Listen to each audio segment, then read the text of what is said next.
कि मध्य प्रदेश में एक नया सूर्य निकलेगा 2023 में। एक ऐसा सूर्य जो गरीब, कमजोर, शोषित, वंचित, पीड़ित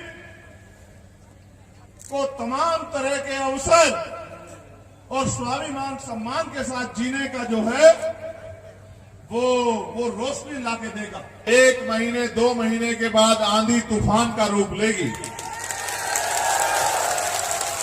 और जब आंधी चलेगी तो राजा महाराजाओं के परखच्चे उड़ जाएंगे। जय भीम।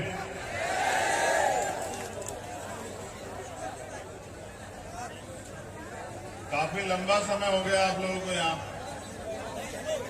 सुबह से शाम हो गई है ना।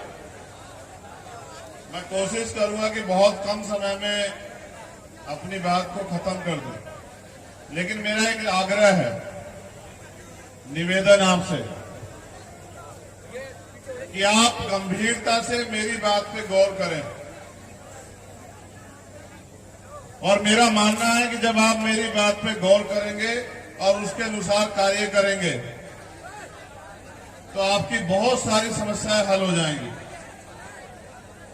मैं जो इधर भाई बैठे हैं उनसे आग्रह करूंगा कि वो शांति से बैठ जाएं, बस कान से सुने, आंख से ना सुने। आज किसी को रोकने टोकने की बजाय अपने कान जो है वो तैयार रखें कि जो मेरी बात को आप सुन पाओ। रोका टोकी, हाय हल्ला करना बंद कर दो। अगर आप बंद कर दोगे तब फिर मेरी बात को सुनो, समझ पाओगे। ठीक है। जय भीम, जय भारत, जय मंडल, जय संविधान, जय जोहार। मैं तो ये सोचता हूं कि भाई आप तैयार हो चुके हैं अपनी लड़ाई को जीतने के लिए, लेकिन मेरा ये भी मानना है कि जब आप इस हालात में बैठोगे कि अगर जरा सा हिलना डुलना भी चाहो तो हिल ना पाओ, तो फिर आप क्लास देखिए। आपने स्कूल तो गए हो ना, तो जितने विद्यार्थी होते हैं उतनी तो सीट लगाई जाती है वहां। अगर विद्यार्थी ज्यादा हो, सीट कम हो और एक दूसरे के साथ इस तरह के व्यवहार में बैठे कि एक दूसरे से बार बार परेशानी हो, तो फिर बात कहां समझ में आएगी। फिर मास्टर पढ़ाता रहेगा, आप लोग अपनी परेशानी में लगे रहोगे, मास्टर घंटा पूरा करके चला जाएगा, फिर पेपर आएगा तो आप लोग अच्छे से पेपर नहीं दे पाओगे, परिणाम ये होगा कि आप फेल हो जाओगे। तो इसलिए आज के बाद याद रखना, जब भी आप सभा में आओ तो इस तरह से बैठो कि आप 1-2 घंटा शांति से बैठ सको, क्योंकि ये शरीर है और जब शरीर परेशान होगा तो मेरा मानना है कि वो आपका पूरा ध्यान उस बात पे नहीं लगने देगा जिस बात को आपको समझना है। आज अशोकनगर की इस पावन धरती पे जब आपके बीच पहुंचने का मौका मिला है, इसका सबसे बड़ा कारण यह है कि हमारे सम्मानित प्रदेश अध्यक्ष भीम आर्मी, यहां के जिले के अध्यक्ष और यहां की तमाम टीम का यह अनुरोध था कि हम अशोकनगर जरूर आए। और इतनी बड़ी संख्या में जिन साथियों ने मेहनत करके, जैसा मुझे बताया गया, कई ऐसे छोटे भाई हैं जिन्होंने बस से, मोटरसाइकिल से, पैदल जा जाके लगभग इस जिले के 900 गांवों तक हमारी बात को पहुंचाने का काम किया। ऐसे सभी सम्मानित छोटे भाइयों का मैं दिल की गहराई से धन्यवाद करता हूं। मैं अपनी बात की शुरुआत करता हूं। शुरुआत करने के साथ मैं समय समय पे जो संत गुरु महापुरुष भारत की इस पावन भूमि पे जन्मे, मैं उनका धन्यवाद करता हूं, उनको नमन करता हूं। सम्मानित साथियों, मैं जब भोपाल से चला और मैं यहां तक पहुंचा तो मैंने देखा कि हर गांव और चौराहे पर हमारे लोग कड़ी धूप में अपने काम धाम को छोड़ के कई घंटों से हमारे स्वागत में और अपनी परेशानियां, अपनी बात बताने के लिए खड़े हुए थे। मैंने बार बार उनसे जब मैं मिला, मैंने उनका धन्यवाद किया और मैंने उनसे पूछा कि आप लोग यहां क्यों खड़े हो। उन्होंने मुझसे कहा, मैंने जब उनसे यह भी कहा कि भाई आज आपने अपना काम क्यों छोड़ा, तो उन्होंने कहा कि 364 दिन हम लोग काम करेंगे, लेकिन क्योंकि आज हमारा भाई यहां से गुजर रहा है, उसके विश्वास को मजबूत करने के लिए मध्य प्रदेश में हम लोग अपना काम छोड़ के यहां खड़े हैं। जब मैंने उनका यह अटूट विश्वास देखा तो मुझे बड़ा गौरव और गर्व प्रतीत हुआ आपकी मेहनत पे, जो भीम आर्मी आजाद समाज पार्टी और वंचित वर्ग के लोग जो यहां मेहनत कर रहे हैं, हमारे नौजवान साथी और जिम्मेदार लोग। मैंने उनसे यह भी कहा, जो मैं आपसे कह रहा हूं, कि आप कड़ी धूप में भूखे प्यासे अपने छोटे छोटे साधनों से तमाम तरह की मुसीबतें, परेशानियों को झेल के यहां जुटे हुए, इकट्ठा हुए हैं, और अगर इतना संघर्ष करने के बाद भी आप अपनी ताकत नहीं बना पाते तो अगले 5 साल आपको इंतजार करना पड़ेगा। मेरा ऐसा मानना है कि 5 साल इंतजार करने का समय अब नहीं रहा है।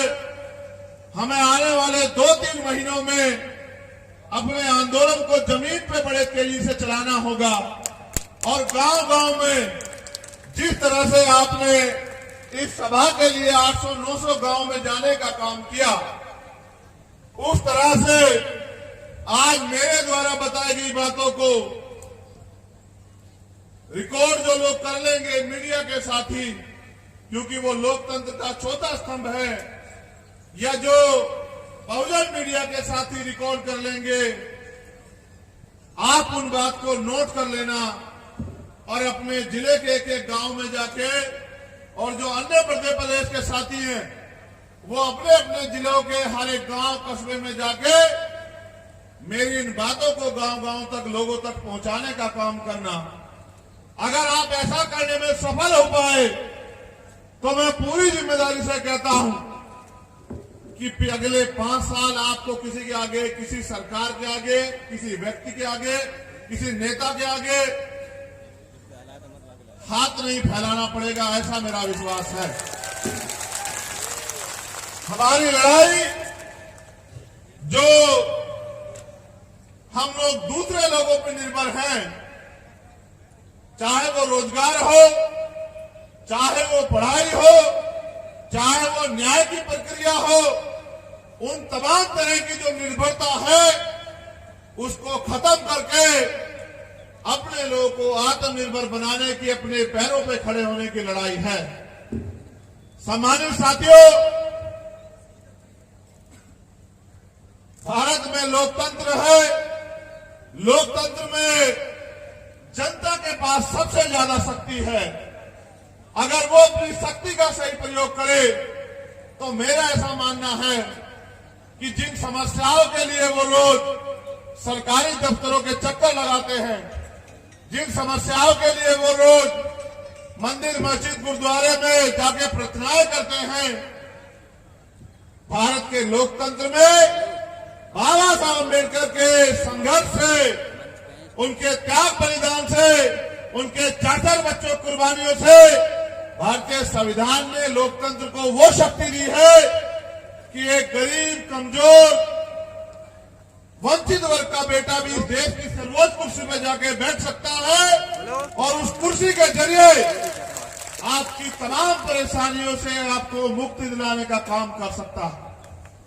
सम्मानित साथियों, मैंने पिछले 10 साल मेरे दो करीबी, एक मंजीत मेहरा जो हमारे भाई मिशनरी सिंगर है, वो पिछले 10-12 साल से लगातार मुझे देखते आ रहे हैं। पिछले 10-12 साल से लगातार सारा सुख चैन, तमाम तरह की सुविधाएं, तमाम तरह के अवसरों को त्याग कर मैं और मेरे साथी बाबा साहब अम्बेडकर के अधूरे सपने को पूरा करने के लिए दिन रात घर से निकलकर गली गली, कस्बे कस्बे, गांव गांव, शहर शहर और पूरे देश के एक कोने में जाने का काम करते हैं और वहां रहने वाले लोगों को अपने महापुरुषों का त्याग, बलिदान, संघर्ष बता के और उनकी गुलामी की मुक्ति किस दरवाजे से होगी ये बताने का काम करते हैं। यहां मिशनरी भूमिका में मेरी छोटी बहन रानी बोध है, रुपेश कैन है, नीरज चंचोरिया है, विनोद अम्बेडकर है। मैं ये मानता हूं ये छोटी सी हमारी नन्ही सी प्यारी सी वीरांगना बहादुर बहन रानी बोध, मेरा ऐसा भरोसा है एक दिन ये मध्य प्रदेश ही नहीं, भारत की और दुनिया की स्टेज पे इस मध्य प्रदेश का नाम रोशन करने का काम करेगी, ऐसा मेरा मानना है। और मैं अपनी और बहनों से भी कहना चाहता हूं कि अगर पैदा करना है, अगर बेटी पैदा की है तो फिर बेटी पैदा करो तो उसमें वो विचार भी दो कि वो फूल नहीं, वो फूलन देवी बने और वो अन्याय अत्याचार करने वालों को सबक सिखाने का काम करे। उसके अंदर इतना हौसला भी दो कि वो अपनी लड़ाई अपने बलबूते लड़ सके और वो आपके तरक्की के रास्तों में भी अपना योगदान कर सके। मैं यहां पहुंचा, मेरे पास यह हर बार जब मैं मध्य प्रदेश आता हूं, किसी भी जिले में जाऊं, उस जिले से जुड़ी हुई बहुत सारी घटनाएं मेरे सामने आती है। शासन प्रशासन के लोग यहाँ हैं, पुलिस के सम्मानित अधिकारी कर्मचारी यहाँ हैं। मेरा उनसे ये कहना कि मैं सारी एप्लीकेशन अपने सम्मानित जिलाध्यक्ष जी को देके जाऊंगा। आपसे मेरा आग्रह रहेगा कि आप इन सभी अन्याय अत्याचार की घटनाओं में कार्रवाई करने का काम करेंगे। ये दरखास्त मेरी इसलिए है आपसे क्योंकि भारतीय संविधान के जरिए जो कुर्सी आपको मिली है, ये गरीब कमजोर लोगों को न्याय दिलाने के लिए मिली है। ये उनके साथ होने वाले अन्याय पे कार्रवाई करने के लिए मिली है। ये कुर्सी आपको उनके साथ हुए अन्याय को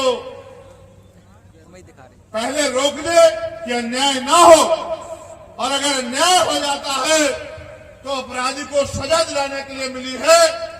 क्योंकि जिस तरह ये समाज एक एक पैसा जोड़ के मुझे और हमारे लोगों को अपने पैरों पे खड़ा करने का काम कर रहा है, उसी तरह इनके पैसे से जो ये टैक्स देते हैं, उसी पैसे से आपको तनख्वाह मिलती है। इसलिए मेरा आपसे अनुरोध है कि किसी सरकार ने आपको नौकरी नहीं दी है, आप संविधान के अनुसार कार्य किया करो। क्योंकि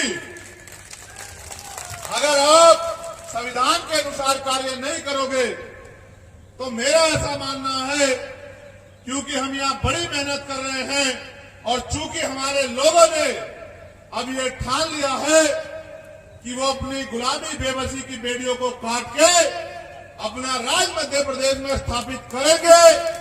क्योंकि 90% आबादी मध्य प्रदेश में दलित, पिछड़े, आदिवासी और अल्पसंख्यक समाज की है, तो उनकी समझ में भी आ गया है कि अब निकम्मे, निठल्ले और झूठे वादे करने वाले नेताओं के चक्कर में वो लोग नहीं आएंगे और काम करने वाले गरीब के बेटे, और मेहनती Azad Samaj party Bhim army, OBC महासभा और तमाम वो बहुजन संगठन जो कुछ करके दिखाना चाहते हैं, उनके लोगों को मदद कराने का काम करेंगे, उनके हाथों को मजबूत करने का काम करेंगे।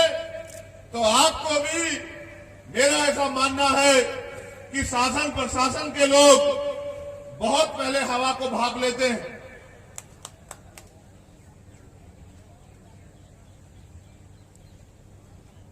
तो उनको ये समझ लेना चाहिए, एक महीने 2 महीने के बाद आंधी तूफान का रूप लेगी वो, और जब आंधी चलेगी तो राजा महाराजाओं के परखच्चे उड़ जाएंगे। गरीबों की झोपड़ी तो टिकी रहेगी, याद रखना, लेकिन ये महलों वालों के सपने पूरे नहीं होंगे मध्य प्रदेश में, याद रखना। ये बरखेड़ी के ग्रामवासियों की एप्लीकेशन है। उनकी मांग है कि हमारे मकान अस्थायी करवाए जाएं। मैं बरखेड़ी के जो सम्मानित लोग यहां हैं, जो नहीं भी, उनको भी कहना चाहता हूं, इस बार वोट आजाद समाज पार्टी के प्रत्याशी को देना। फिर आपको आपकी जमीन से कोई बेदखल नहीं कर पाएगा, मेरी बात को याद रखना।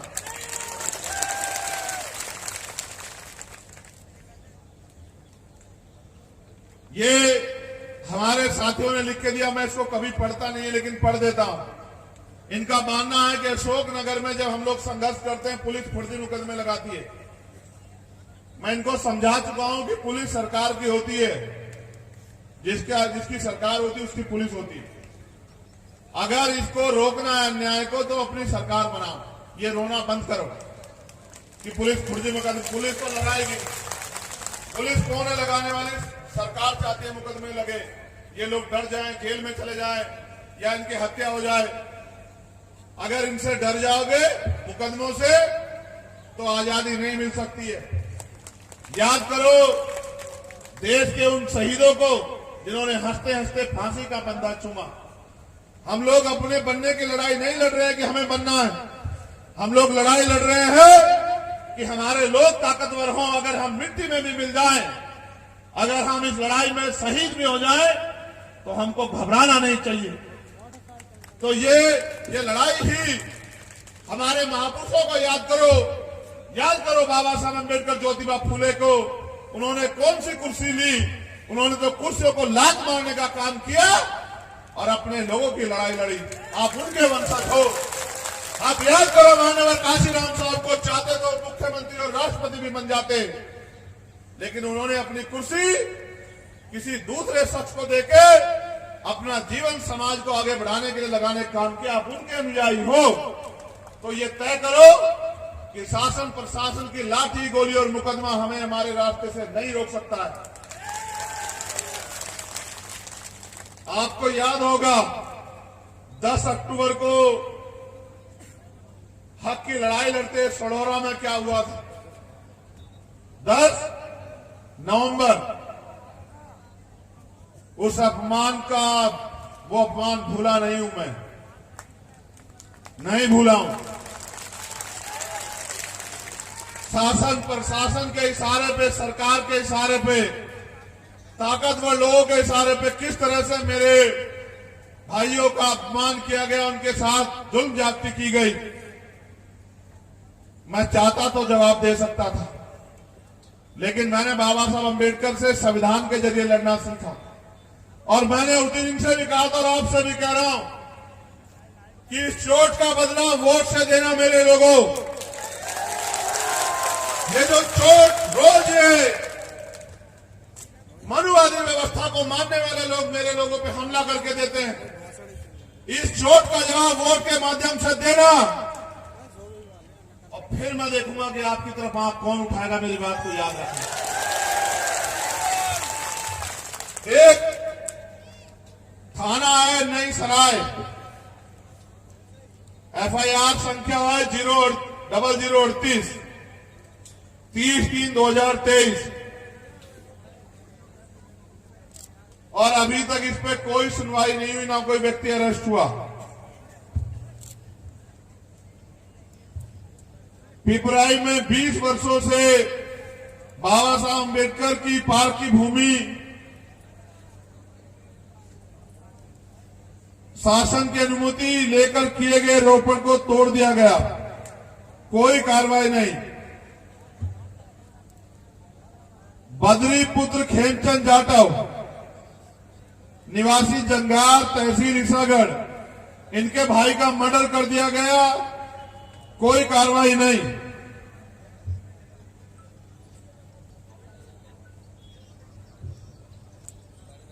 बटरू जाटव सनो पैमा जाटव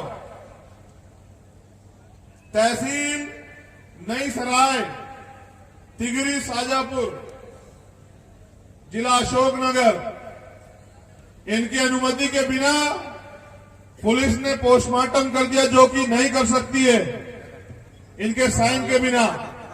इनका मानना है इनके बच्चे की हत्या हुई है और कोई सुनवाई नहीं।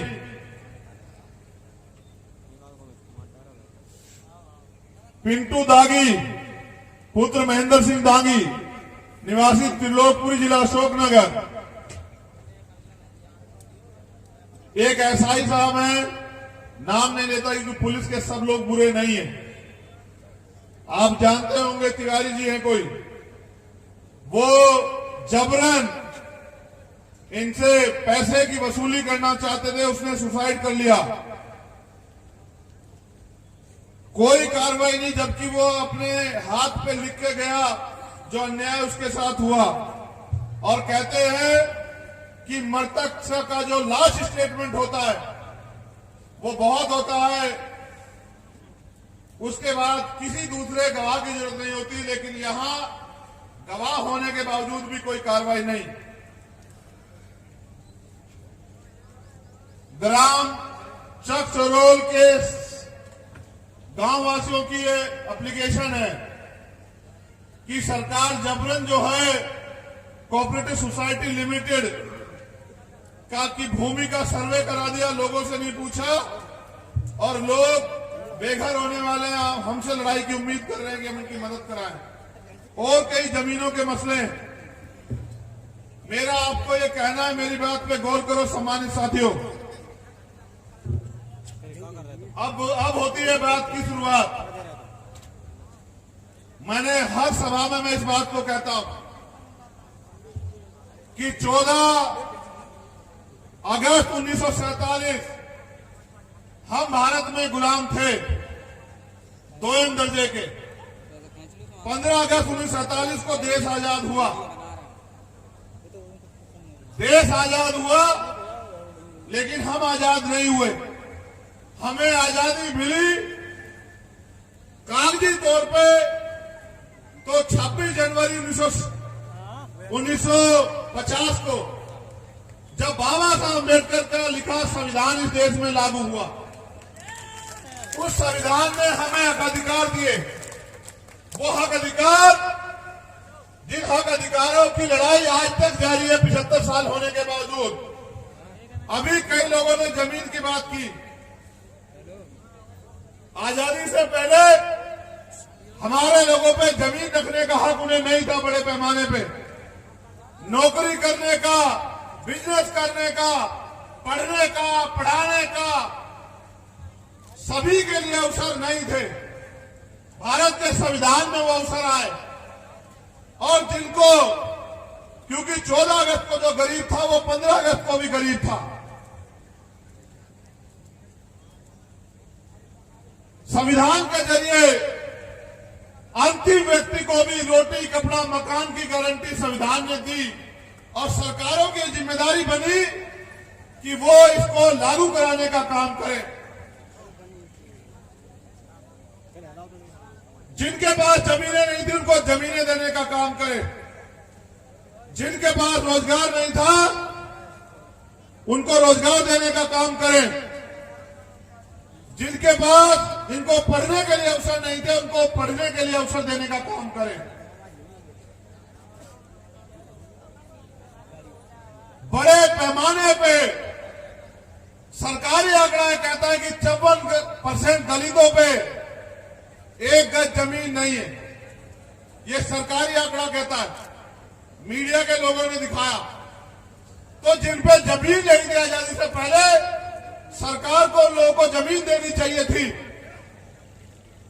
लेकिन सरकार ने उनको जमीन नहीं दी।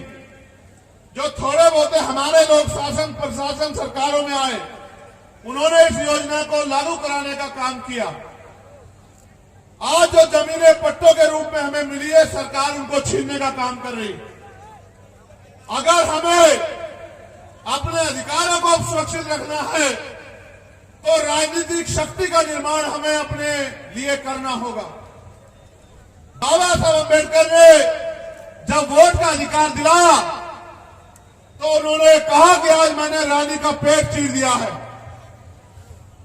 आज के बाद राजा बैलेट बॉक्स से तैयार होगा, आपकी वोट से तैयार होगा। उनको यह विश्वास था कि हमारे लोग पढ़ लिख के अपनी वोट का सही प्रयोग करेंगे और एकजुटता बना के अपनी वोट को अपने लोगों को देने का काम करेंगे। जब वो अपनी वोट को अपने लोगों को देने का काम करेंगे, फिर हमारे लोग शासन सत्ता सरकार में बैठ के अपने लोगों के अधिकारों को जो संविधान में मैं दे के जा रहा हूं उनको लागू कराने का काम करेंगे और समय परिस्थिति के हिसाब से नए नए अवसर जो है अपने लोगों को देने का काम करेंगे। लेकिन हमारी नादानी, हमारी नासमझी और हमारी लापरवाही की वजह से हमारी वोट की शक्ति नहीं बनी। जब हमारी शक्ति नहीं बनी तो हमें अधिकार कैसे मिलेंगे, हमारे अधिकार सुरक्षित कैसे रहेंगे। इसलिए भीम आर्मी के माध्यम से हमने समाज को संगठित करने का काम किया और संगठित समाज को उनकी वोट को एकजुट करके अब आजाद समाज पार्टी के जरिए जो अन्याय अत्याचार और अधिकारों के खिलाफ जो डाका सरकारें डाल रही है, उनको रोकने के लिए, राजनीतिक शक्ति बनाने के लिए मध्य प्रदेश में हमारे लोग दिन रात मेहनत कर रहे हैं। मेरा ऐसा मानना है कि आने वाले 2023 के चुनाव में आजाद समाज पार्टी और उनके सहयोगी दल जमीन पे जो मेहनत कर रहे हैं उसका परिणाम ये शोषित वर्ग के लोग उनको देंगे और वो राजनीतिक शक्ति बना के जो आज तक नहीं हुआ उसको करने का काम करेंगे। मैं जो बातें अब आपसे कहूंगा, मेरा नौजवान साथियों से यह अनुरोध है कि इसको गांव गांव में जाके बताने का काम करें।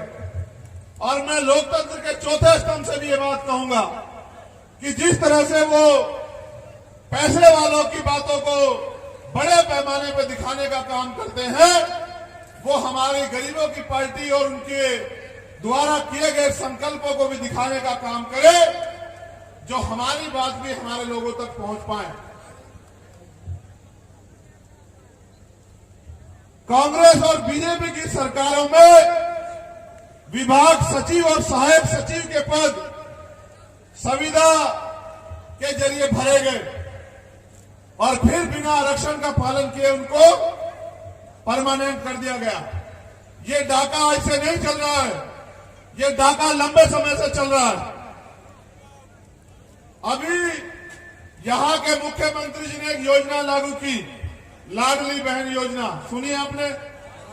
कितने लोगों ने सुनिए? हाथ उठा के बताओ। उन्होंने कहा कि हम 1000 रुपए देंगे, यही कहा ना? लाडली योजना बिल्कुल वैसी योजना है जैसे किसान सम्मान निधि योजना थी। अभी तो इनको वोट चाहिए, पहले ये आपके वोटों को पैसे देके खरीदते थे। भीम आर्मी और हमारे लोगों के संघर्ष की वजह से अब इनकी हिम्मत नहीं कि ये पैसा बांट के वोट खरीद लें, इसलिए इन्होंने दूसरा तरीका ढूंढा। आज ये पात्र नहीं देख रहे, आज ये 1000 रुपए देने का काम कर रहे हैं। कल ये करेंगे क्या? मेरी बात पे गौर रखना। कल ये आपको नोटिस भेजेंगे घर में, याद रखना मेरी बात को। जैसे किसान सम्मान निधि का पैसा वापस लिया इन्होंने कि आप पात्र नहीं हो, पैसा वापस करो। ये आपकी चुनाव के बाद 2-4 महीने देके और आपकी वोट को ठक्के फिर उस पैसे को वापस लेने का, आपसे लूटने का काम करेंगे। और अगर आप वो पैसा वापस नहीं करोगे तो आपको जेल भेजने का काम यही निकम्मी सरकार करेगी। मेरी बात को याद रखना। ये आपकी वोट की खातिर आपको पैसों में खरीदना चाहते हैं। अगर ये 1,000 रुपए लाडली बहना योजना में देंगे और कांग्रेस के लोग 1,500 देंगे, मैं वादा करता हूं कि हम अपनी बहनों को, मां को घर में हर महीने 10,000 रुपए का रोजगार देंगे। क्योंकि इनकी देने की नीयत नहीं, ये हमारे लोगों की वोट को लूटना चाहते हैं। इसलिए इनके मन में कोई सच्ची तमन्ना नहीं कि हमारी माएं बहनें ताकतवर हो जाएं। ये तो हमारी वोट को लूटना चाहते हैं, इसलिए कर रहे हैं इन पैसों की बात। दूसरा, रोजगार सहायक, उसकी तनख्वाह 9,000 रुपए। सफाई कर्मचारी, जिसकी वजह से मध्य प्रदेश के इंदौर, उज्जैन जैसे सिटी क्लीन होते हैं, उनकी तनख्वाह 5,000, 7,000, 9,000, 11,000 रुपए। आंगनबाड़ी, आशा, सहायिका, इनकी तनख्वाह ना के बराबर। मैं आपसे वादा करता हूं कि अगर जब हमें अवसर मिलेगा, हमारी सरकार बनेगी, इनको सरकारी कर्मचारियों के बराबर मुख्य वेतन देने का काम हम लोग करेंगे, मूल वेतन। मेरी इस बात को आप गांव तक पहुंचाने का काम करना। ये गैस सिलेंडर कितने का कहा मुख्यमंत्री से देंगे? कितने का कहा? कितने का कहा देंगे? कितने का? 500। जब इनकी सरकार आई केंद्र में, 350 रुपए का सिलेंडर हुआ करता था। होता था नहीं होता था? इन्होंने 4.5 साल हमारी जेब लूटी और अब 6 महीने में हमें 500 का देंगे। मैं आपसे एफिडेविट पे कहता हूं कि 350 रुपए का सिलेंडर हम सब लोगों को देंगे, इनके लोगों को भी। ये क्या 500 का सिलेंडर देंगे तो मुकर जाएंगे, इनके कोई जवाब नहीं। इनके जो देश के प्राइम मिनिस्टर, इनके सबसे बड़े नेता, उन्होंने क्या कहा? 15 लाख रुपए दूंगा, दिए। 2 करोड़ रोजगार दूंगा, दिए। 5 ट्रिलियन की इकोनॉमी कर देंगे की। पता नहीं क्या क्या वादा किए पूरे। कहा चप्पल वाला हवाई जहाज में बैठेगा, बैठा कोई चप्पल वाला? जिनके पास नौकरियां थी वो भी छीन ली। इसलिए अगर ये 500 का सिलेंडर दे रहे हैं तो ये 5,000 रुपए का जुर्माना आप पे लगाने का काम करेंगे चुनाव के बाद। मेरी बात को याद रखना, क्योंकि जनता का पैसा जनता के हित में काम आना चाहिए। मैं आपसे वादा करता हूं, आजाद समाज पार्टी की तरफ से 350 रुपए का सिलेंडर हम लोग देंगे। आप मेरी बात को याद रखना। जितना बैकलॉग है नौजवानों के लिए, अभी 1.5 लाख से ज्यादा बैकलॉग है। SC, ST, OBC के नौजवान सड़कों पे धक्के खा रहे हैं। मैं आपसे वादा कर रहा हूं कि पहली मीटिंग में कैबिनेट की हम लोग 1.5 लाख बैकलॉग को जो है आरक्षण के अनुरूप भरने का काम करेंगे। मेरा वादा आप लोगों से। और 10 लाख सरकारी, प्राइवेट या उद्योग में रोजगार नौजवान लोगों को, बहनों और भाइयों को हम लोग हर साल देने का काम करेंगे। और मैं वो कहता हूं जो हम लोग कर सकते हैं। हवाई में प्राइम मिनिस्टर की तरह 2 करोड़ नहीं कहूंगा। मध्य प्रदेश के 10 लाख नौजवानों को सरकारी, प्राइवेट और व्यापार उद्योग में लगभग 10 लाख रोजगार हम लोग हर साल देने का काम करेंगे। ठीक है?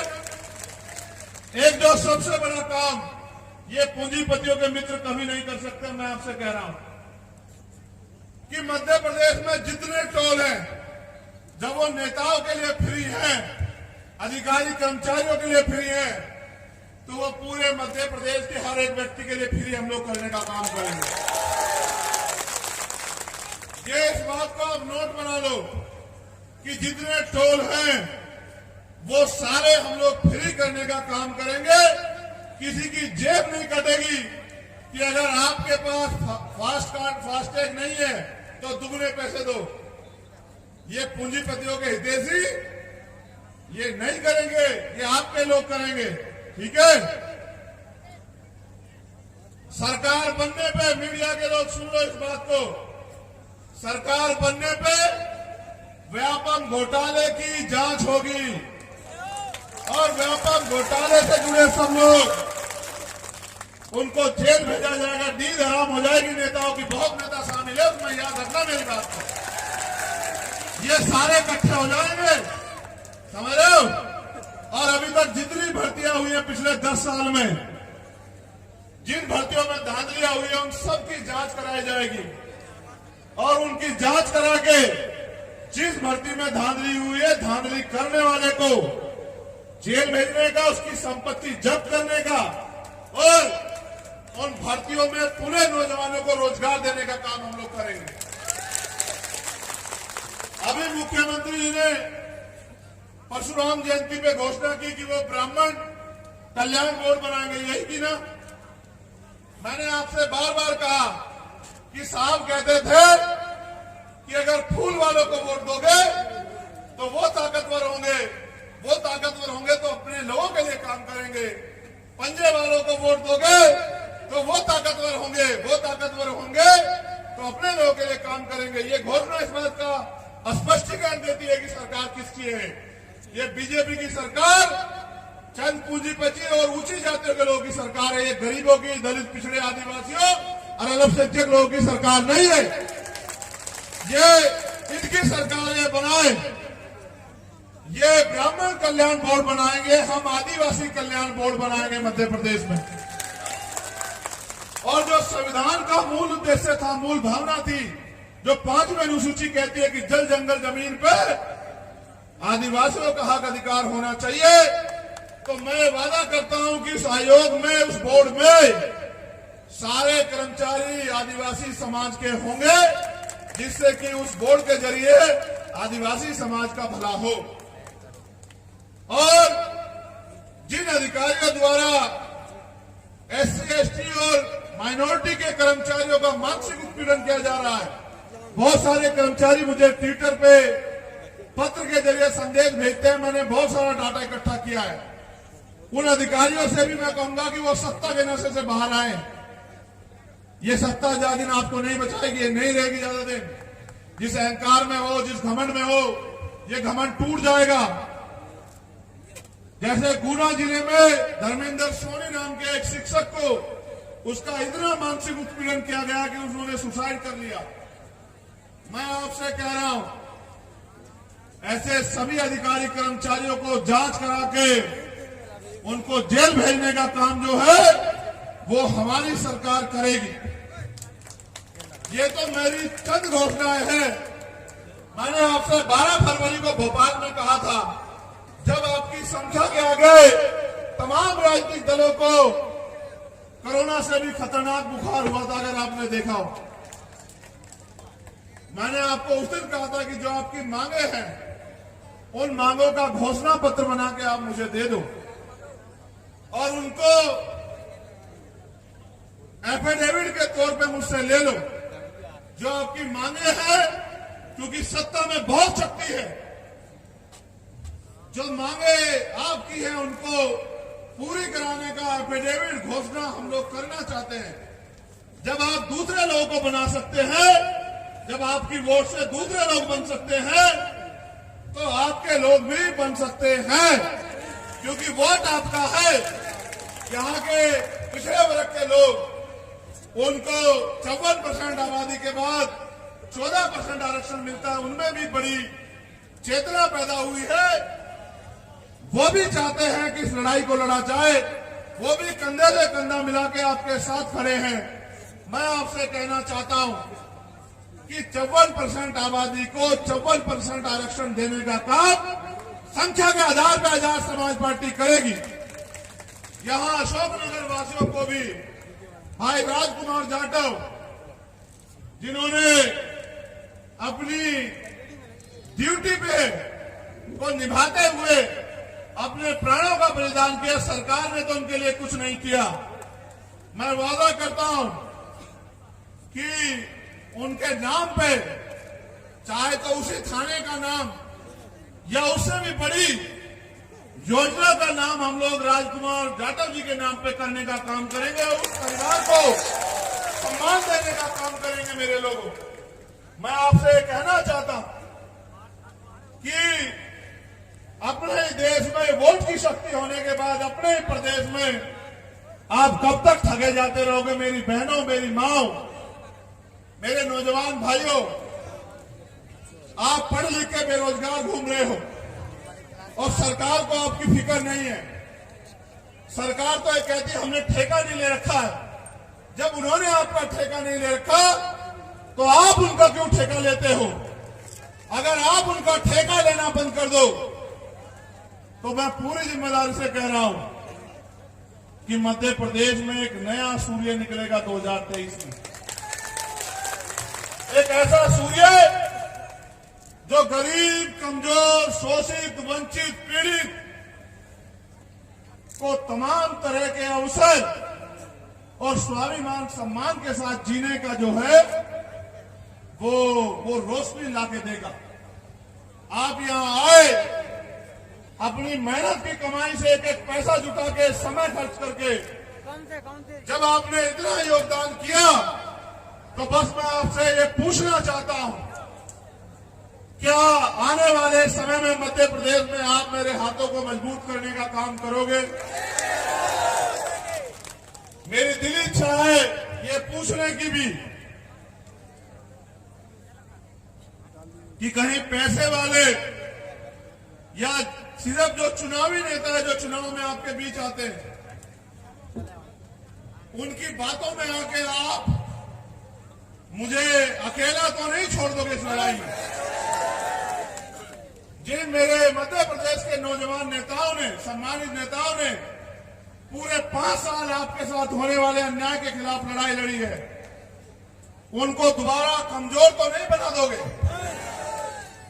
उनको ताकत देने का काम करोगे नहीं करोगे? बताओ।